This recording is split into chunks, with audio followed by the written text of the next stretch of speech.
আসসালামু আলাইকুম বন্ধুরা, আশা করি সবাই ভালো আছেন। আজকে গুরুত্বপূর্ণ একটা টিপস শেয়ার করব, যেটা বিল্ডিং কনস্ট্রাকশনের জন্য অনেক গুরুত্বপূর্ণ। সেটা হলো, আমরা যখন কলাম ঢালাই করি, একটা কলামের লম্বা যদি আমরা মনে করি 10 ফিট থাকে, এই 10 ফিট কলামের জন্য আমাদের যে L/4 অথবা স্টিরাপ যে নিয়মে থাকা দরকার, কলাম যদি 10 ফিট হয়, অনেক সময় ডিজাইনে L/4 থাকে, অথবা অনেক সময় ডিজাইনে নিচ থেকে 2 ফিট এবং উপর থেকে 2 ফিট এবং মাঝখানে 6 ফিট এভাবে দেওয়া থাকে। তো আমরা যদি হিসাব করি যে নিচ থেকে 2 ফিট এবং উপর থেকে 2 ফিট, মাঝখানে 6 ফিট, অর্থাৎ উপরে 2 ফিট, নিচে 2 ফিট এবং মাঝখানে 6 ফিট।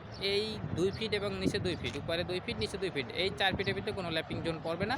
কলামের যে ল্যাপিং জোন, কলামের ল্যাপিং জোন হবে 6 ফিটের মধ্যে, অর্থাৎ মিডলে। তো ম্যাক্সিমাম সাইডে দেখা যায় কি এরকম ভুল হয়। তো আমি আজকে দেখাবো যে কোনটা ভুল কোনটা সঠিক। চলুন শুরু করা যায়। তো বন্ধুরা দেখুন, এখানে যে অবস্থা করছে, এখানে যে একটা ল্যাপিং জোন, যেটা কলাম ছাদ, এটা মারাত্মক ভুল। এই যে একটা এগুলো মারাত্মক ভুল। এই যেখানে এই যে আরেকটা হবে, এটা 2 ফিটের ভিতরে, এগুলো মারাত্মক ভুল। এগুলো কখনোই হবে না। বরং প্রত্যেকটা কলামের জয়েন্ট এই 2 ফিট করে বাদ দেওয়ার পরে, এই যে এখানে যে মিডল জোনটা আছে, এই জোনটার মাঝখানে হবে ল্যাপিং জোন। অর্থাৎ আমি একটা আপনাকে রড দেখাই যে কোন জায়গায় পড়তে পারে। এই যে বন্ধুরা দেখুন, এখানে যে এই যে রডটা আছে, এই রডটা আমার 6 সুতা অথবা 20 মিলি।